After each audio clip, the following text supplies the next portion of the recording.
Guys, how's it going? Welcome to my video. All right, so I just want to give you guys a little want to help you guys out a little bit if you guys are in this situation or was in this situation I was a couple of days ago. So basically I was at a pet store getting a couple of hamsters and spent most of the day pretty much just hanging out, shopping, etc., etc. This was my last stop of the day. All right, I had no issues with my car, so went to pick up two hamsters, parked my car, went in to the pet store for a good, for a good hour, just looking around the animals, the reptiles, the fishes, etc., etc. Picked up two hamsters. It was a hot day. Got back in my car, tried to start it, and it cranked. It cranked good. It cranked strong, but it didn't. The engine wouldn't run. It wouldn't run. So I was thinking to myself, okay, this probably has something to do with the battery that I replaced maybe a month ago. I think because I kind of had the same situation before, but before I had like a really slow crank. It was a weak crank, and then it wouldn't crank anymore, and I just had click, click, click, click, click, click, click. But I just assumed since I had that issue, I probably I was probably having something related to that issue. So wasn't really worried about it because worst case scenario, I exchanged the battery. It was a bad battery or whatever, but I did have my hamster around, and it was like 90 degrees that day, 2 days ago. So I did my normal checks. I turned my headlights on, went out, checked out my headlights, my beams, just to see how bright they were. Now granted, obviously this was around 4 o'clock. The sun was out. It was very hot. It was very bright, and the headlights were strong. I could actually see the headlights. They were on. Couldn't really make out how strong they were. So basically, I was like, all right, I couldn't do anything with that. Got back into my car and tried at least 3 more times to try to get it to turn over. So basically I had even set it to neutral and tried to turn over, pressed the accelerator a couple of times, see if I could, maybe it was a gas thing. I didn't know exactly what the situation was, so I was just trying to figure out how I can get it to start up. None of those things work, obviously. So I was like thinking to myself, okay, I gotta check out the battery. So I went out, checked out the battery, make sure all the terminals were tight, make sure the terminals were clean. Now I didn't clean up the terminals when I had put this battery when I got the battery last month. So I had there was I believe there was a 7-Eleven close by. Took my hamsters to 7-Eleven, got a can of Coke, and poured some Coke over the terminals, and pretty much just wiggled the terminals off. Now they weren't super tight, but they weren't loose either. So I was able to wiggle the terminal, two terminals off. Had some paper towel with me, clean it up. Now at this point, I did put my hamster back. I did go into the pet store and have them look at my hamster in this situation. But I cleaned up the terminal, popped it back on, and got it clean enough. I wouldn't say it was very clean. There was some bluish white stuff on there. Got it clean enough. So I was like, popped it back on, and was all ready to go back home and try to start it, and it would do the same thing. It would crank and not start. Now I couldn't figure out 100% whether it wasn't a battery or not. So what I pretty much did was I pretty much took out a power pack that I bought from Walmart, along with my $50 battery that I bought from Walmart, and I just assumed maybe it was the $50 battery that was the problem. Maybe it was cheap, but I've had these batteries, the Walmart value brand batteries. I've had them, for years and years and years. And I never had any issues with it, but maybe this is like the first time. Anyway, so basically what I did was I got I got that pop pack out, popped it on. It was at about 75% charged up, and was about to go home. All right, that was what was on my mind. I was like, I'm gonna get this started. Probably the battery was a bit weak. Try to start it, and nothing. Same thing, cranked. Everything else worked. It cranked, and still wouldn't start. So I was thinking to myself, okay, this might be a bigger problem. I might have a bigger problem. So I'm like thinking to myself, okay. All right, let's check the ground wire. Main ground wire. There's a couple ground wires on any car, but main ground wire is the negative wire to the frame of the car. It's normally connected to the frame of the car, and that's very, very important, because if that's disconnected, corroded in any way, you're gonna have issues with charging, etc., etc. So what I did was I checked the ground wire and made sure that it was connected to the frame and there's no rust or any kind of corrosion, and there wasn't any rust or corrosion, so I could just exclude that from the cause of it.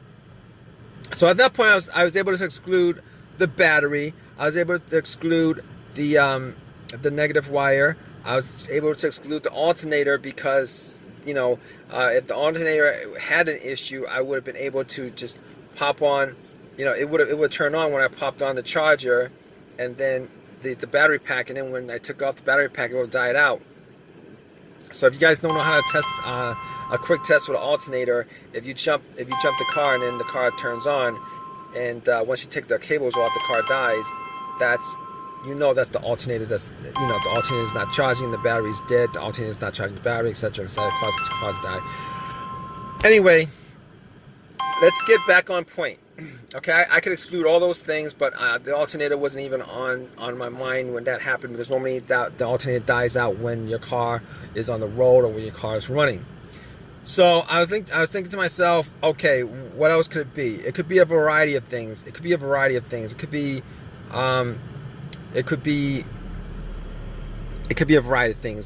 the master flow sensor, the camshaft position sensor, the crankshaft position sensor. It could be throttle position sensor. All those things, right?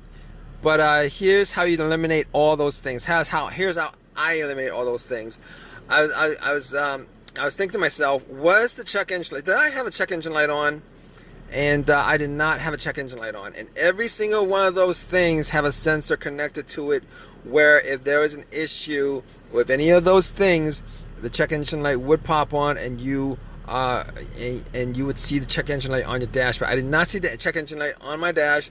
As a result of that, I was able to eliminate every single one of those things pretty much. Now, there's a few instances when maybe the camshaft is off and it doesn't send out a signal that there's an issue, but I could pretty much eliminate all those things because my check engine light was not illuminated. But I also had a situation a while ago where the car's computer, and not particularly in this car, but a car that I had previously, where the car's computer was malfunctioning, wasn't able to connect to the car itself. Just to rule that out, I actually had an OBD2 scanner that I got from Walmart for $19. So I popped in the OBD2 port, crossing my fingers that it actually scanned all the way through.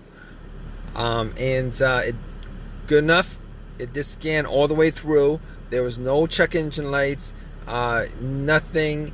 It gives you the readout and all that stuff. So at that point, giving me the readout, I would know that the computer is okay. Because if the computer wasn't okay, it would scan probably halfway and then it would just terminate the scan, and that didn't happen. So at that point, I could rule out all those things I listed, including the car's computer being the issue for this problem. By the way, you guys can please give me a thumbs up, please subscribe, please before I continue, please, if you guys have any comments, leave me a comment in the comment section. If you guys want to donate $1, please do so also. But anyway, back to this fix. So I was like, okay, Okay, I could rule all those things out. What else could it be? What else could it be? It could be the key fob. A lot of times the key fob could be causing it, but I remember I changed the battery about 2 months ago, and I don't think that battery would have died out so soon. So I was like pressing and holding the remote, the doors and stuff like that, just to make sure everything worked, and then try to turn it on again. It didn't do anything. So I was like, okay, all right. So we're now down to maybe some expensive things, some expensive repairs. But just before that, we have a couple of things that we could do just to figure out what the issue was, and this is what I did. So I was thinking maybe it was the fuel pump. All right. Now, normally with this fuel pump test, you need two people. One to turn the car to the on position, the other person to be right next to the gas cap to listen with the gas cap off, just to listen to see whether there's any kind of whizzing sound coming from the fuel pump. Now, it was just me out there and the hamsters that I had at the shop, so I was like, all right, let me just get in my car, roll out the windows. It was very, very hot. Turned off the radio, the blower motor, etc., and I'm gonna put it to the on position a couple of times, see if I can hear any kind of whizzing sound. Turned it on position. Wasn't able to make out too much whether there was a whizzing sound coming from the fuel pump or not. So I was like, okay, can't figure it out that way. So we're gonna do the next best thing. The next cheapest thing, which is to check out the fuses and the relays. So I popped open the fuse box and pretty much went through the fuses just to see whether any of the fuses were blown, whether I smelled any kind of burnt smell, whether there was any kind of brownish coloration on any of the top of the fuses. And the fuses looked fine. I didn't see any, didn't smell anything. The fuses looked fine. So I was like, okay. All right, we're gonna go to the next troubleshooting step, and this troubleshooting step is going to be the relay. We're gonna check out the relay. We're gonna make sure that the fuel pump relay, and this particularly the fuel pump relay, because I wasn't going to check out the starter relay or any of those other relays, because I know the starter works. The starter cranks real strong. So I went and checked out the relay, and now I didn't notice. I couldn't tell whether the relay had issues or not. I couldn't really tell from appearance. So what I did was I pretty much took the relay out from that was for another part, another electrical thing in the car, and I pretty much just swapped out the relay for the fuel pump, checked out where the fuel pump relay was, swapped that out for the other one, just made sure that the other relay had the same specs as the one that I popped out from for the fuel pump. Anyway,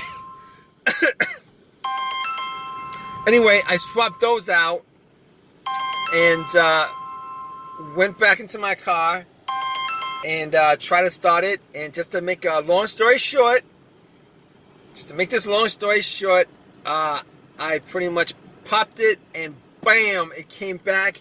It started up. I was so happy it started up. Everything worked. The AC worked. So I knew at that point that it wasn't a fuel pump. It was a fuel pump relay, which was the cheaper of the two to fix, obviously. Got my hamsters, went to AutoZone, drove it to AutoZone, without changing any change, got to AutoZone, got another relay for about, I don't know, $14 or something like that.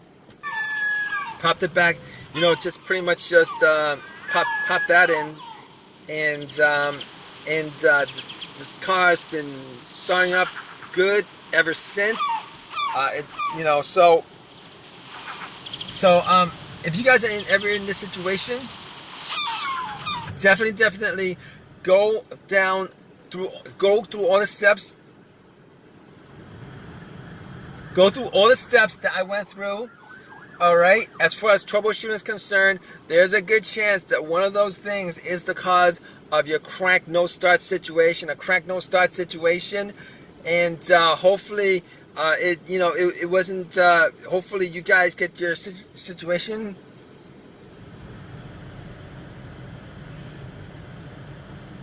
Hopefully you get your situation fixed. Hopefully everything works out for you guys. Now, like I said before, if you guys want to give me a thumbs up, please give me a thumbs up. Please leave your comment in the comment section, whatever's happening with your car. Maybe you could help other people out with maybe your situation too. And if you guys want to donate anything to me, donate, donate whatever you guys want to me, $1 or whatever. And aside from that, thank you for watching this video. Hope this has helped you guys out in any way possible. Like I said, guys, just go down the list of all the things I listed. There's a good chance that one of those things is causing your car situation. All right, guys? Take care.